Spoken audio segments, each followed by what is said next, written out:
We've got Superman, Essential Comics, and motherfucking Black Panther on an all-new episode of Tridents and Tracers.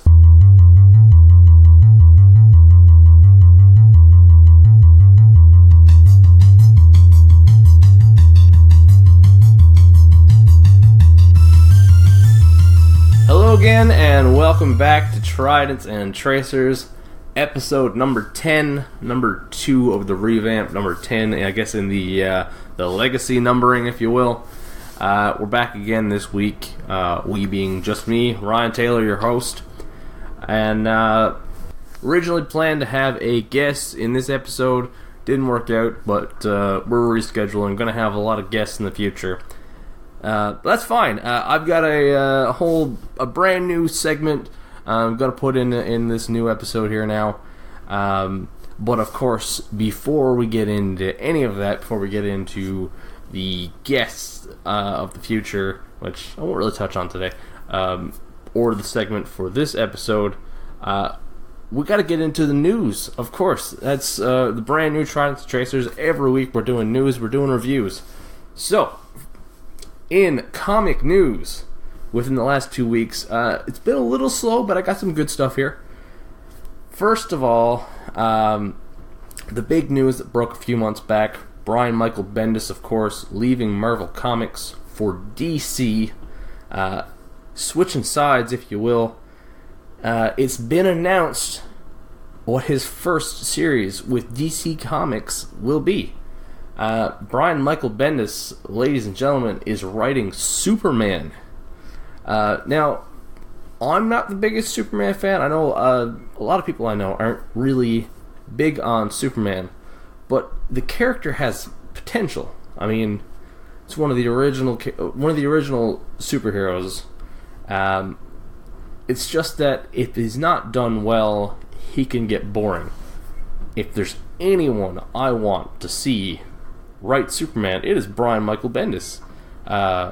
And I've said it a few times before, but if you don't know Brian Michael Bendis, he is best known for his work with Marvel Comics. He's the creator of Jessica Jones, Miles Morales. He wrote a fantastic series called House of M. And apparently he's going to be relaunching Superman following the 1000th, that's hard to pronounce and not sound like you have a lisp, issue of Superman, and he's going to be creating a brand new villain for his first arc with ties to Krypton. So a lot of mystery here. It's going to be interesting, and I mean, if you got someone, you're gonna not just to write Superman, but to create a new villain. This guy can create characters like you wouldn't fucking believe. He also responsible for creating Maria Hill, best known for being played by what's her name, Robin fucking Sparkles from How I Met Your Mother in the Avengers movies. Don't remember the actress's name. Anyway, next up, more DC news. Batman and Catwoman's wedding date has been revealed. This has been building for a while now in Tom King's Batman series, and it has been announced that the issue releasing on Wednesday, July 4th of 2018, will be the wedding of Batman and Catwoman. Bruce Wayne and Selina Kyle are getting hitched. Of course, we don't know how well it's going to go. Looks like Joker might throw a wrench in things. Not usually one for wedding comics, but I'm in on this because Tom King knows how to write a comic, and I mean, it's like a week and a half before I get married myself, so I think I did it first, I guess. Is what I'm trying to say. Last up, as I said, been a little slow in the news, but we got one here from Marvel that I'm very, very interested in. A new series has been announced titled You Are Deadpool. This comes from writer Al Ewing, and it sounds like Dungeons and Dragons meets Choose Your Own Adventure, but in the form of a Deadpool comic. It features a cutout Deadpool die that you actually cut out and keep from one of the pages, and readers make decisions and roll die, which in turn changes how the story plays out. Features N-level bosses, tutorial levels, mini games, all kinds of fucked up shit. You can apparently steal items from the background of panels. There's guest appearances, I think, from like Hulk and Daredevil. It sounds just bizarre enough to work, and I think with any other hero, this sounds like a terrible idea. But Deadpool, I mean, Deadpool's the unpredictable, wild fucking card of Marvel Comics, so I'm on board, and I feel like anyone I know who enjoys Deadpool will also be on board. Plus, it's been a while since I read a Choose Your Own Adventure. You Are Deadpool #1 goes on sale May 2nd of this year, so keep your eyes open for that one. And that is it for the news. Sadly, I wish I had more news, but comic book news kind of breaks in spurts. So who knows? Maybe on the next episode, I'm gonna have way too much news to handle. I do have some reviews. I have been actually pretty busy reading a lot of comics lately. I'm not gonna go into everything right away because some of them are going to be touched on in the later segment. So, for reviews today, I've got two here.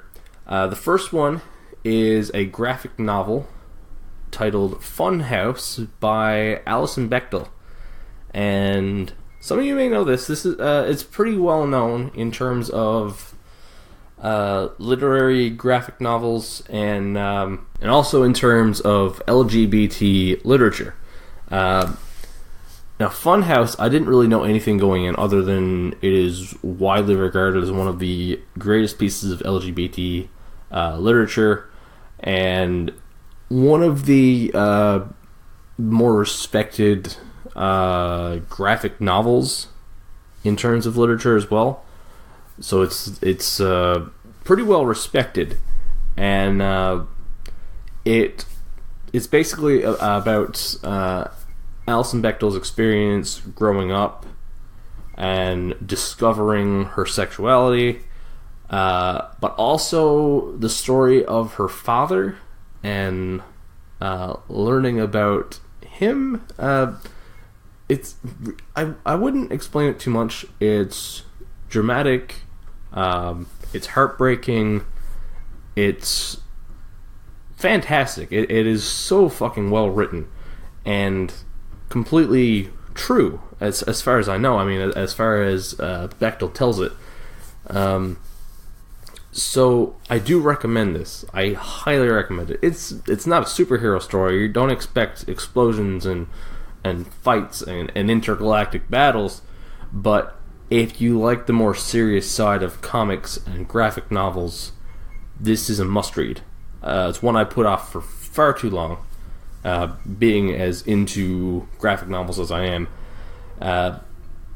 And I'd probably read it again, but first I'd probably seek out more Bechdel to read. I've heard great things about her other works. But of course, if I'm doing reviews, I'm gonna touch on some more fun superhero type of stuff, and I went deep this week on Black Panther. I have never read much in the way of solo Black Panther. I mean, not that I've never read any Black Panther, it's just that most of the Black Panther I know is through Avengers, New Avengers, various team-up comics, and stuff like that. So I went pretty deep here, and I read a fucking ton of Black Panther comics from Black Panther's origins until current ongoing series. So I'm just going to run through personal favorites. I thought it was fitting with Black Panther being released in just a couple of days. Some people might not know the character, might want something to go read and learn a bit. So these are my recommendations for a first-timer here, and coming from someone who just recently read these himself. First of all, with any superhero, I find it's important if you want to learn more about a hero and you want to learn more about their history in comics, you almost always have to go back to the origins and back to their first appearances. So Black Panther first appeared in a Fantastic Four comic, actually. Fantastic Four issue 52, written by Stan Lee himself. And it's nothing special exactly. Black Panther is actually the villain in this comic, but it's just interesting to see the roots of the character. And that continues a little Fantastic Four arc, and that's where the character sort of grew. From there, you can jump right into the 1970s Black Panther solo series written by Jack Kirby. Great introduction to the character. If you've ever read a 70s Marvel comic, they're all kind of similar. I'm not dismissing them in any way. I love them. I love 70s Marvel. Jack Kirby, Chris Claremont, Stan Lee, they're fantastic. But a lot of them read very similarly. And that's not even to make fun of them or to deny them in any way. It's just they found a format and it worked, and it created some of my favorite characters. It is what it is. If you want to go more into what to expect from the movie, first of all, the 2000s Black Panther series, I think it was the maybe third Black Panther solo series, written by Reginald Hudlin.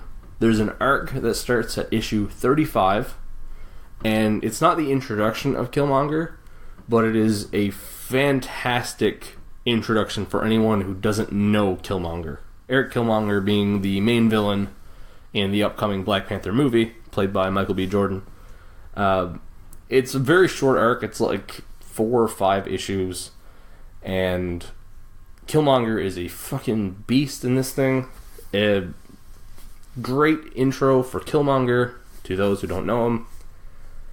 And honestly, in my opinion, the best introduction to Black Panther for new readers has to be the current series at Marvel.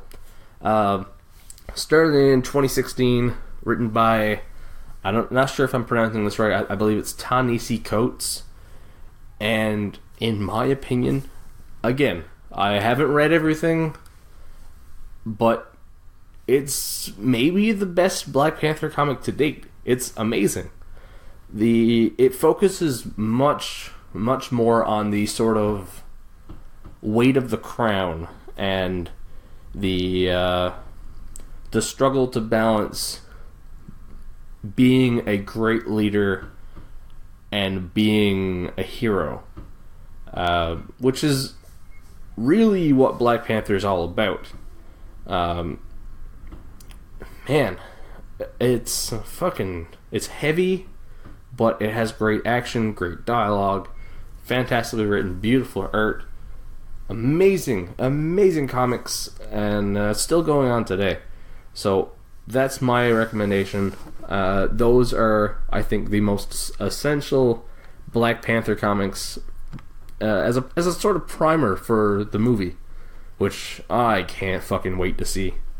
Okay, let's get right into the main segment, the main story behind Tridents and Tracers episode 10. I had to sort of come up with a segment at the last minute here, and I was thinking to myself, maybe a lot of the listeners either aren't comic readers or collectors, or even the Jedi Dropouts listener base. They haven't read comics, they've never collected comics, they don't really know where to start. And I thought maybe I could I wanted to get into more comic-based lists, recommendations, that sort of thing.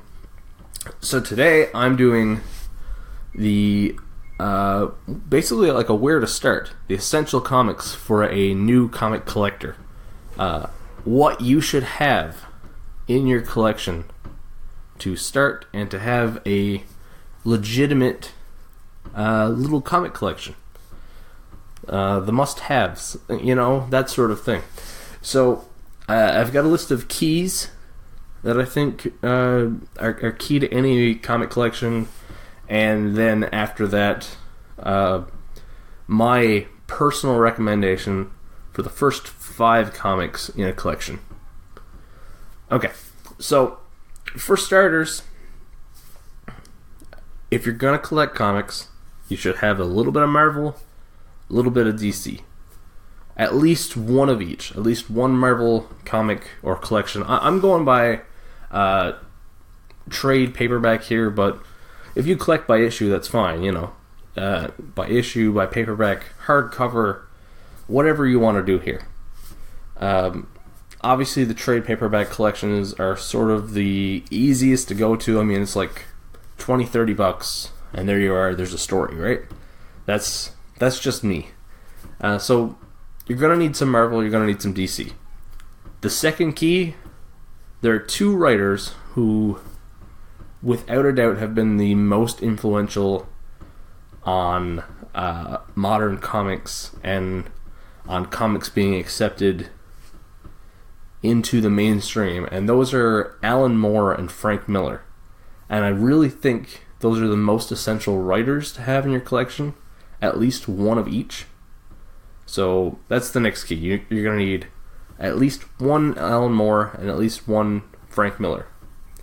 The third key, have just for a bit of respect from the outside here, you're going to need at least one non-superhero sort of serious comic.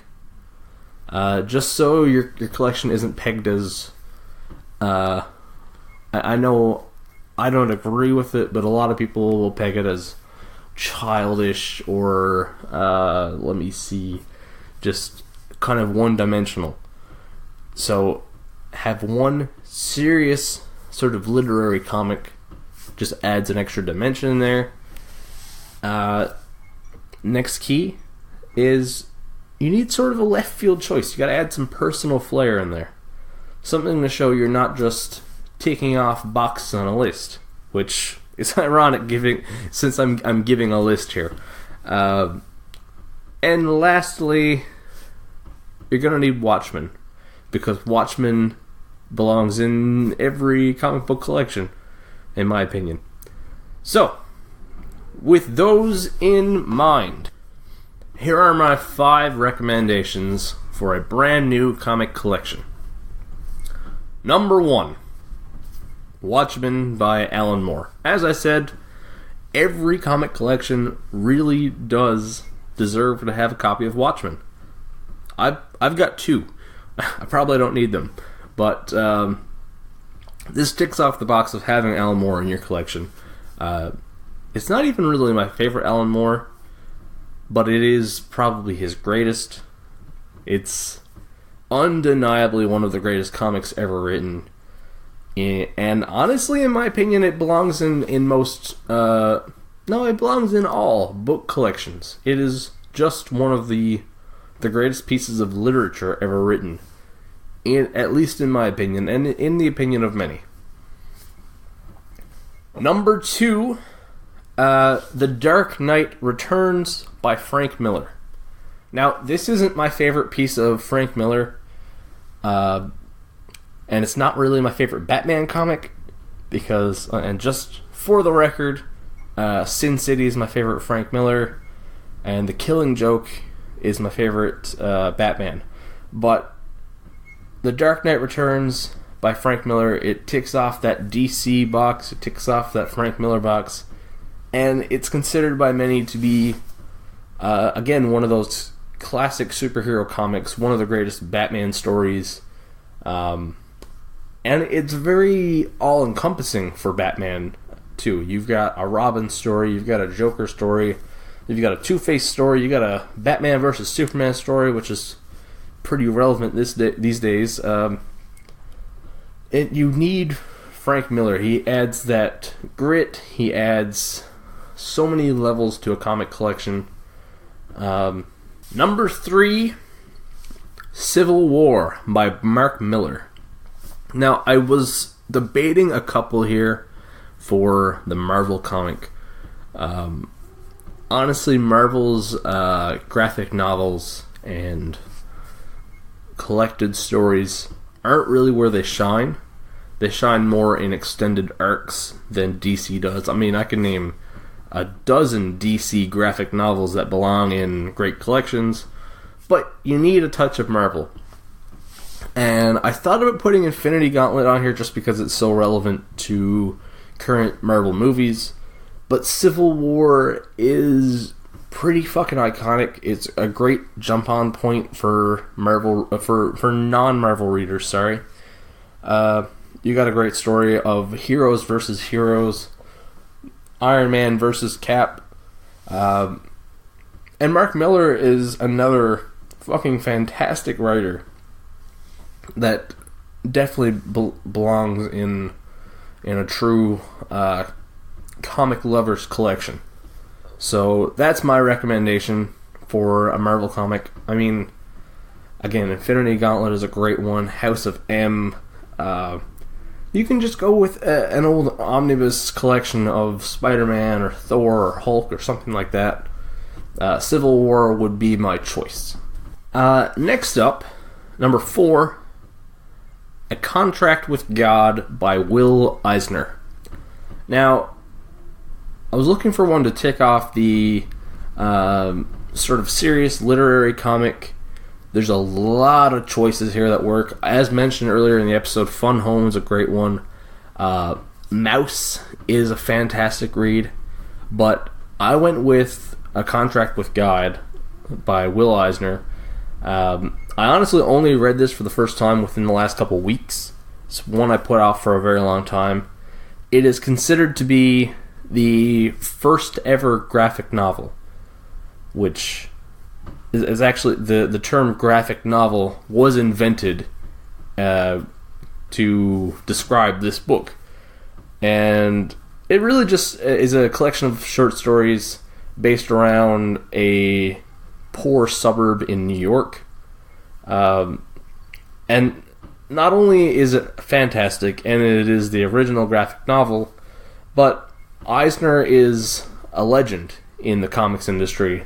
And the Eisner Awards are actually named after him. The Eisner Awards being probably the biggest comic book awards given each year. And lastly, we have number 5. Well, it's up to you, really. This one is just that every comic book collection deserves a personal choice. You need to have some personal flair. You can't just tick off boxes, even though this is what I'm trying to help you do here. I recommend Dark Horse Comics, Image Comics, or Icon. Some of my personal flair for my collection include Kick-Ass, Preacher, Incognito, Chew, Scott Pilgrim, The League of Extraordinary Gentlemen. Just go to a comic book store and get away from the Marvel, get away from the DC. Just go to the independent publishers and find something that just sort of jumps out at you. Yeah, I highly recommend this. You could find some books that you absolutely fucking love that you would never find otherwise. My first experiences dealing with this are definitely Chew from Image Comics and Incognito from Icon. Some of my favorite books ever written, and I probably would never have discovered them at all if I didn't just go to a comic book store and look around. So yeah, that's what I recommend for a new comic collector. Get yourself Watchmen, get yourself In my opinion, The Dark Knight Returns by Frank Miller, Civil War by Mark Miller, A Contract with God by Will Eisner, and whatever else jumps out at you. I mean, there's no real right or wrong way to do this. This is just a sort of practice in talking comics, talking different aspects of comics, and talking about some of the greatest and most notable books ever written. But I mean, when it comes down to it, it really is up to you. Maybe you just want to go buy every issue of Spawn, and that's what you're into. Then that's fucking fine. Just go read some comics. Well, folks, that about wraps it up for another episode of Tridents and Tracers. Thanks again for listening. Really appreciate it. It means the fucking world to me. And as always, you can catch other episodes of Tridents and Tracers and the main podcast, Jedi Dropouts, over at www.jedidropouts.podbean.com, or you can find that on Google Play, iTunes, where the fuck else can you find it? Podbean, there you go, Stitcher, YouTube, and make sure you go check out James's Bad At series, currently playing ukulele, over on YouTube as well. And until next time, insert sign off here.